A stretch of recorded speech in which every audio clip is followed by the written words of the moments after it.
जब भी हम किसी एप्लीकेशन के साथ में काम करते हैं तो वहाँ पे हमें अपने डेटाबेस से डेटा को लेके आना होता है और उसी काम के लिए हम इस एंटिटी फ्रेमवर्क कोर को सीख रहे हैं। तो अब तक हमने कुछ बेसिक कॉन्सेप्ट को सीखा है, किसी एक टेबल से डेटा को लाना, और बहुत सारे कॉन्सेप्ट हैं जो हमने अब तक इस सीरीज़ के अंदर कवर किए हुए हैं। लेकिन अब हम इन नेक्स्ट 4 वीडियो में कुछ ऐसे कॉन्सेप्ट के बारे में बात करेंगे जो सबसे ज़्यादा यूज़ होते हैं। सबसे पहले इस वीडियो में हम बात करेंगे कि नेविगेशनल प्रॉपर्टीज़ का यूज़ करके हम कैसे अपने डेटाबेस से रिलेटेड डेटा को लेके आ सकते हैं। इसका मतलब ये है कि अगर आप किसी एक टेबल के ऊपर काम करते हो और उसके साथ में आपको किसी दूसरे टेबल से भी डेटा को लेके आना है तो वो डेटा आप कैसे लेके आ सकते हो। फॉर एग्ज़ाम्पल, अभी हमारे पास में कुछ बुक्स का डेटा है। हर एक बुक के साथ में कुछ ऐसा डेटा है जो हमने दूसरी टेबल के अंदर सेव किया हुआ है और उनकी लिंकिंग हमने की की हेल्प से बना रखी है। जैसे फॉरेन की हम यूज़ करते हैं तो उस फॉरेन की हेल्प से हमने वो लिंकिंग बना रखी है। तो फॉर एग्जांपल, हमारी बुक के साथ में 2 चीज़ें एसोसिएटेड हैं। पहली है एक ऑथर और दूसरा है लैंग्वेज। तो अगर मैं बुक का डेटा गेट करते हुए इन 2 चीज़ों को भी लेके आना चाहता हूँ तो वो हम कैसे कर सकते हैं। वैसे तो इसके कई सारे तरीके होते हैं, हम उन सारे तरीक़ों को 1 बाय 1 डिवाइड करते हैं और सबसे पहले हम सीखेंगे कि नेविगेशनल प्रॉपर्टीज़ का हम यूज़ कैसे कर सकते हैं। नेविगेशनल प्रॉपर्टी मुझे लगता है कि सबसे ज़्यादा यूज़ होने वाला कॉन्सेप्ट है, क्योंकि बाकी जो कॉन्सेप्ट हैं वो थोड़े से एडवांस हैं। वैसे हम उनका यूज़ करते हैं बट सबसे ज़्यादा जो यूज़ किया जाता है वो यही है। नेविगेशनल प्रॉपर्टीज़ की हेल्प से किसी रिलेटेड डेटा को कैसे हम गेट कर सकते हैं। तो चलिए वो सब सीखते हैं इस वीडियो में।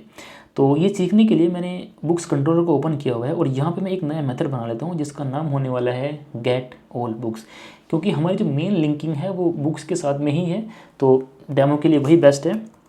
वैसे तो मुझे लगता है कि अगर आपने पुरानी वीडियोस को फॉलो किया हुआ है तो आपने इस मेथड को ऑलरेडी बना लिया होगा, क्योंकि मुझे याद है कि एक पुरानी वीडियो में मैंने ये बोला था कि अगर आपको सीखना है तो आप एक नया मेथड बनाओ खुद से जिसमें आप सारी बुक्स को गेट करोगे।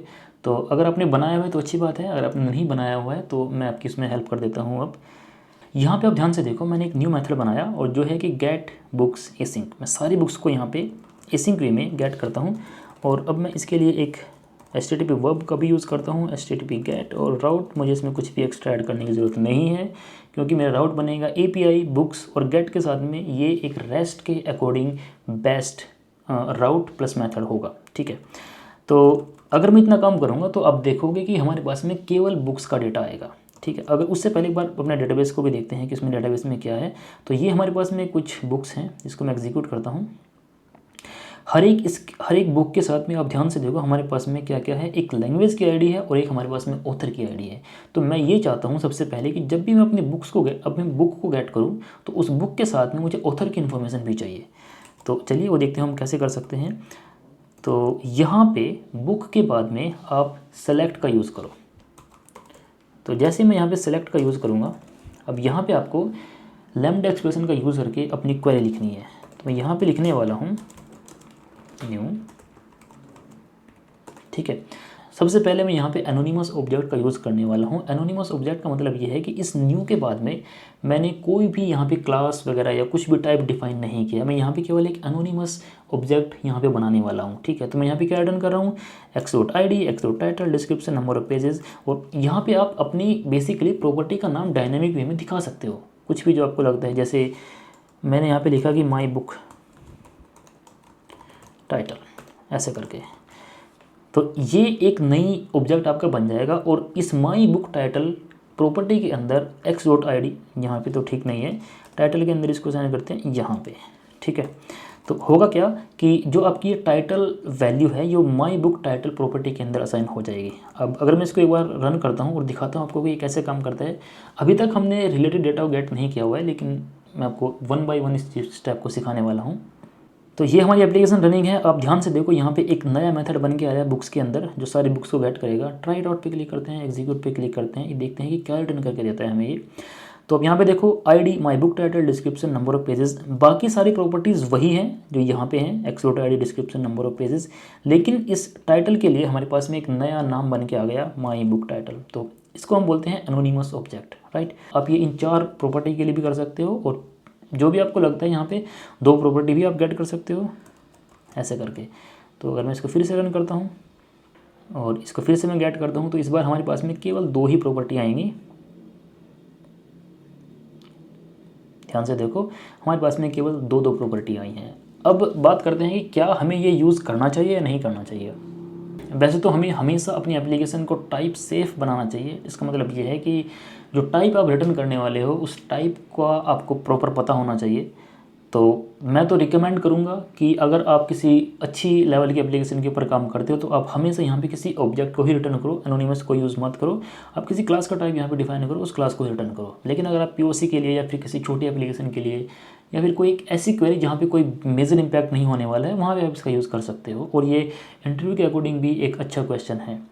ठीक है, अब मैं यहाँ पे एक टाइप बेसिकली जो मेरी क्लास का टाइप है वो मैं यूज़ करने वाला हूँ। तो मैं यहाँ पे लिख देता हूँ बुक। ठीक है, अब इतना करने से क्या होगा, देखो एकदम से यहाँ पे एरर आनी स्टार्ट हुई है। ठीक है, कि ये बोलते हैं कि x.id को आपको किसी के अंदर इनिशियलाइज करना है या फिर माई बुक टाइटल यहाँ पे एग्जिस्ट नहीं करता है।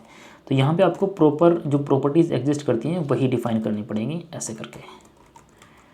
तो अब हमने केवल 2 प्रॉपर्टी यहाँ पे असाइन की है, लेकिन हमें चारों प्रॉपर्टी यहाँ पे मिलेंगी। अगर मैं देखूँ इस बुक के अंदर हमारे पास में कितनी प्रॉपर्टीज़ हैं, इसके अंदर तो बहुत सारी हैं, 1 2 3 4 5, created on language ID, author ID. तो सारी प्रॉपर्टीज़ आपको यूआई पे दिखेंगी। अगर आपने जेसन इग्नोर वाला कॉन्सेप्ट यूज़ नहीं किया हुआ है सीरियलाइजेशन के लिए तो आपको ये सारी प्रॉपर्टीज़ दिखेंगी, लेकिन डेटा आपको 2 के अंदर ही मिलेगा।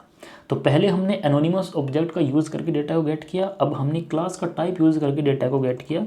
और मैं इसको एक बार एग्जीक्यूट कर देता हूँ। तो यहाँ पे आप ध्यान से देखो, डेटा हमारे पास में केवल 2 प्रॉपर्टीज़ में है, आईडी में और टाइटल में, बाकी सारी प्रॉपर्टीज़ यहाँ पे है। तो चलिए इस चीज़ पे ज़्यादा टाइम इन्वेस्ट नहीं करते हैं और अभी हम बात करते हैं कि कैसे हम नेविगेशनल प्रॉपर्टीज़ का यूज़ करके अपने डेटा को लेके आ सकते हैं। ठीक है, अब मैं चलता हूँ इस बुक्स के अंदर। इस बुक्स के अंदर अगर आप ध्यान से देखो तो ये मेरी एक बेसिकली क्लास है और ये एक पोको क्लास है वैसे तो यहाँ पे, लेकिन इसी के अकॉर्डिंग ही हमारे पास में डेटाबेस में एक टेबल है। अब इस बुक की हमारे पास में कुछ आईडीज़ भी हैं फॉरेन की के नाम पे। तो इस बुक का पहला लिंक है लैंग्वेज के साथ में और दूसरा है ऑथर के साथ में। तो इन 2 प्रॉपर्टी का यूज़ करके हम इससे रिलेटेड जो डेटा दूसरे टेबल में पड़ा हुआ है उसको भी निकाल सकते हैं। वो कैसे निकाल सकते हैं, तो सबसे पहले मैं देखता हूँ यहाँ पे ऑथर लिख देता हूँ मैं। ठीक है, और इस ऑथर को मैं लिखता हूँ x.author.name। ठीक है, तो ये ऑथर कहाँ से आया, x.author, ये बेसिकली पूरा ऑब्जेक्ट है। तो अगर मैं ऐसे लिखता हूँ x.author यानी कि इस ऑथर के अंदर मुझे पूरा ऑब्जेक्ट मिल जाएगा, इतना करने से ही है। ठीक है, चलिए पहले इसको ट्राई कर लेते हैं एक बार, इतना से करने से ही हमें क्या क्या वहाँ पे मिलता है। तो आप यहाँ पे ध्यान से देखो कि ऑथर के अंदर पहले बुक के साथ में हमारे पास में कोई ऑथर नहीं है। तो यहाँ पे जाता हूँ, अगर मैं आपको दिखाता हूँ पहली बुक के साथ में कोई भी ऑथर नहीं है, तो इस वजह से पहले में नल है। लेकिन दूसरे के अंदर हमें पूरा ऑथर का डेटा मिला है, फिर उसके अंदर फिर नेक्स्ट ऑथर का डेटा मिला है। तो ऐसे करके हमारे पास में पूरा डेटा यहाँ पे मिल के आ जाता है। इतना करने से तो हमने पूरे डेटा को गेट किया, लेकिन क्या अगर मुझे केवल 1 या 2 डेटा को ही, 2 प्रॉपर्टी को ही गेट करना है इस ऑथर के अंदर से, क्या वो मैं कर सकता हूँ, वो भी मैं कर सकता हूँ। तो यहाँ पे x.author. तो इतना करने से आपके पास में इस ऑथर की सारी प्रॉपर्टीज़ बन के आ जाएंगी। तो मैं सबसे पहले आपको दिखाता हूँ नेम। तो अब मैं क्या करने वाला हूँ कि मैं केवल ऑथर का नेम गेट करूँगा और उस नेम को मैं इस ऑथर के अंदर असाइन करूँगा। कुछ सिनेरियो में ये x.author हमारे पास में नल भी है, तो वो भी सिनेरियो हमें यहाँ पे ध्यान से रखना है कि अगर इस x.author के अंदर, तो इस टाइम पे मैंने यहाँ पे कॉन्सेप्ट को लिखा कि x.author अगर ये नल नहीं है तो हमें इस प्रॉपर्टी को निकाल देना है, अदरवाइज हम NA को रिटर्न करेंगे अगर ऑथर हमारा नल है। तो सेव करते हैं, तो रन करते हैं, इस बार देखते हैं क्या डेटा हमें यहाँ पे मिलने वाला है। तो ये books try it out, execute के ऊपर क्लिक करते हैं और देखते हैं क्या डेटा हमें यहाँ पे मिलेगा। ठीक है, तो पहले ऑथर के अंदर NA हमें मिला है, यानी कि उसका जो ऑथर था वो नल था, तो इस वजह से हमें डेटा नहीं मिला। बाकी सब के अंदर हमें ऑथर का नाम मिला है। वैसे आप देखोगे कि सबके अंदर सेम ही ऑथर मिला हुआ है, क्योंकि सबकी आईडी सेम है। यहाँ पे देखो सबकी आईडी 2-2 पड़ी हुई है, इस वजह से दोनों रिकॉर्ड की आईडी 2। मुझे लगता है कि 1 वाले ऑथर का नाम भी सेम वही है और 2 वाले ऑथर का नाम भी सेम वही है, तो इस वजह से हमें डेटा मिलता है। अदरवाइज जो भी डेटा एसोसिएटेड है, रिलेटेड है, वो डेटा आप यहाँ पे गेट कर सकते हो। ठीक है, अब इसके साथ साथ में ही एक क्विकली दूसरा एग्जांपल भी मैं यूज़ करता हूँ। अगर यहाँ पे आपने अपना DTO यूज़ किया है या फिर कोई दूसरी क्लास यूज़ की है तो वो भी यहाँ पे ये सही से चल जाएगी। ये एक एनोनिमस के साथ में था। अगर मैं यहाँ पे लिख देता हूँ बुक ऐसे करके, तो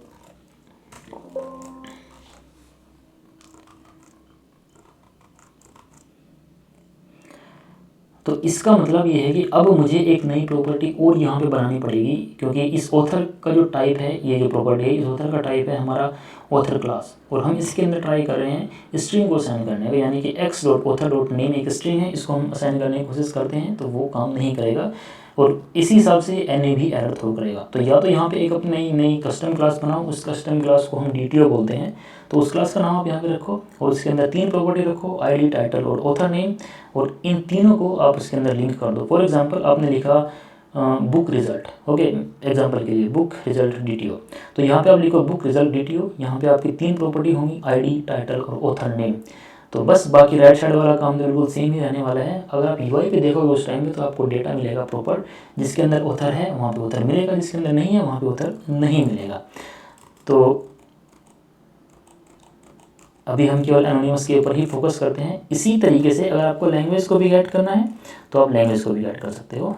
तो लेकिन कॉन्सेप्ट वही है, अगर आपको पूरा ऑब्जेक्ट लेके आना है तो आप पूरा ऑब्जेक्ट यहाँ पे लिखो, अगर आपको उस ऑब्जेक्ट के अंदर से कोई एक प्रॉपर्टी लेके आनी है तो वो भी आप यहाँ पे लगा सकते हो। लेकिन ये चीज़ तब काम करेगी जब आपने प्रॉपर फॉरेन की जो प्रॉपर्टीज़ हैं वो अपनी क्लासेस के अंदर बना रखी हैं, और वो केवल डेटाबेस में नहीं आपकी क्लासेस के अंदर भी होनी चाहिए। तो ऐसा नहीं है कि अगर आपने फॉरेन कीज़ अपने डेटाबेस के अंदर बनाई हैं, ये सारी एग्जिस्ट करनी जरूरी है आपकी क्लासेस के अंदर भी, तभी जाके ये काम करेगा। तो अब मैं अगर इसको रन करता हूँ तो आप देखोगे कि हमारे पास में लैंग्वेज का डेटा भी आ गया होगा। देखो ध्यान से, तो लैंग्वेज जिसमें भी लिंक है वो लैंग्वेज का डेटा यहाँ पे आपको मिल जाता है, और ऐसे करके ही ये नेविगेशन प्रॉपर्टीज़ काम करती है।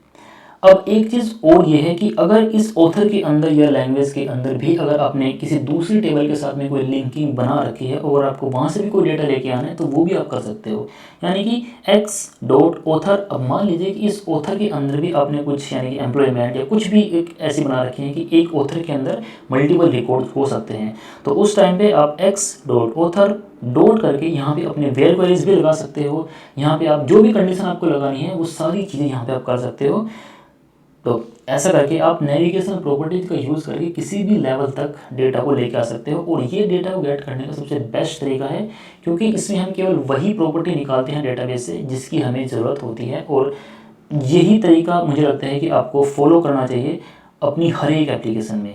तो इतना करने से आपकी एप्लीकेशन की परफॉर्मेंस भी अच्छी होगी, क्योंकि अगर आप इस नेविगेशनल प्रॉपर्टीज का यूज़ नहीं करोगे तो आपके पास में क्या ऑप्शन होंगे। सबसे पहले आप केवल बुक्स को निकालोगे, उसके बाद में आप सारे लैंग्वेजेस को निकालोगे, उसके बाद में आप सारे ऑथर्स को निकालोगे, फिर तीनों को कंबाइन करोगे, UI के ऊपर कुछ एक्स्ट्रा लॉजिक लगाओगे। तो बेस्ट ये है कि आप इस नेविगेशनल प्रॉपर्टीज का यूज़ करो। इस केस में आपको ज्वाइन लगाने की भी ज़रूरत नहीं पड़ी। अगर आपने ध्यान से देखा होगा हमने 3 टेबल से डेटा को निकाला है और किसी भी कॉन्सेप्ट में हमने ज्वाइन का यूज़ नहीं। वैसे तो आप ज्वाइन का यूज़ कर सकते हो और ये एक वैलिड कॉन्सेप्ट होता है, लेकिन अगर आपकी नेविगेशनल प्रॉपर्टीज़ इस सही तरीके से बनी हुई हैं तो आपको ज्वाइन की ज़रूरत शायद ही कहीं पड़ेगी अपनी एप्लीकेशन में। तो ये नेविगेशनल प्रॉपर्टीज़ का कॉन्सेप्ट एक ज़बरदस्त कॉन्सेप्ट है, और मुझे तो लगता है कि सबसे ज़्यादा यूज़ एंटिटी फ्रेमवर्क कोड में यही होता है।